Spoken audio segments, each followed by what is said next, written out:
So my greatest accomplishment since I've taken up golf overall is playing in college. I never thought I would be playing in college, so that was exciting in itself. But I guess you could say we had a 2-day tournament in Palm Springs, and I shot an 80 the first day and a 78 the second day in my first 2-day tournament. So I think that's probably my greatest accomplishment this far. Hi, I'm Madison Holmes, and I'm a freshman at Sac City, and I'm studying psychology and criminal justice. I chose to play at Sac City because Coach Kiernan was extremely convincing and honest about where he believes he could get me in 2 years. He believes he can get me to transfer with possibly a scholarship, and that's what I'm looking for.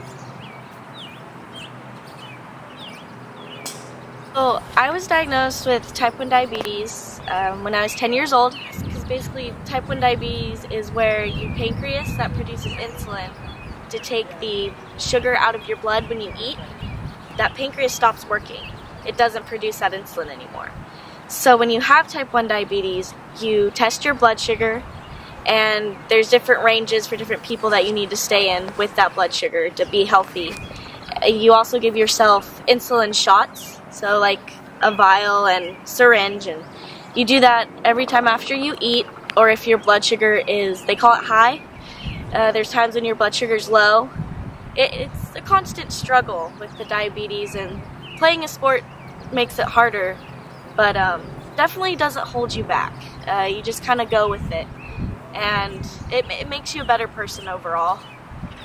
Managing diabetes with golf is difficult, but golf is a prolonged event, and the diabetes does weird things. So when my adrenaline spikes, my blood sugar tends to go higher, which means I have to do a shot. But the problem is when I'm out here and I do a shot, then my blood sugar will drop really low, and that's also dangerous. So it's this weird management of, okay, I need to eat throughout the round and do really small insulin shots to kind of manage it well. And that seems to work best, but it's a process to get there.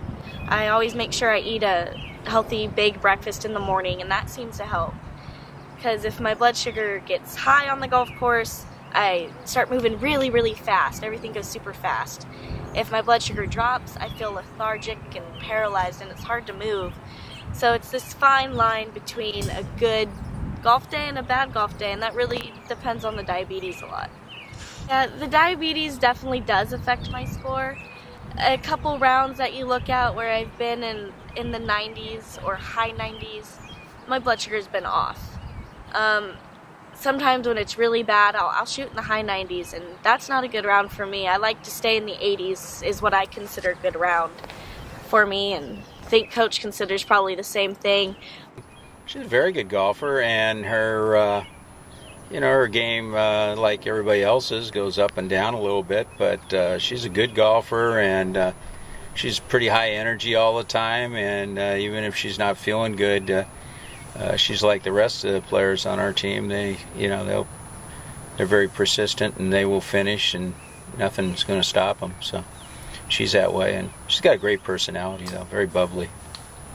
Well, this is where my mom comes into play. She's fantastic. Every morning before match, she packs me an ice chest, and it'll have 2 sandwiches, couple juices, a Gatorade, pretzels, carrots, and apple.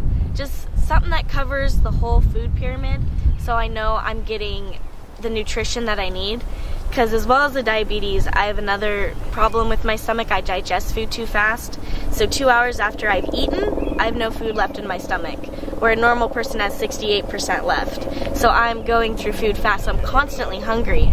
And that also affects the diabetes because I'm taking more insulin and I'm testing more.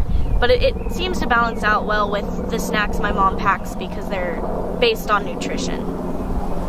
Diabetes on the course is interesting because I've gotten so used to it. I do it really fast, so most of the time people don't even notice, but I do it right out on the course. I don't take any time away from the golf game to do it. I do it at appropriate times. And all the other girls are really supportive. I've even played with a couple girls many times where they're like, hey, did you test your blood sugar? And I'm like, oh no, I forgot. And So they're extremely supportive, and they'll remind me to do things if I've forgotten, or they'll check with me and they'll make sure I'm okay to play. And that's a different aspect that I haven't experienced in golf yet. So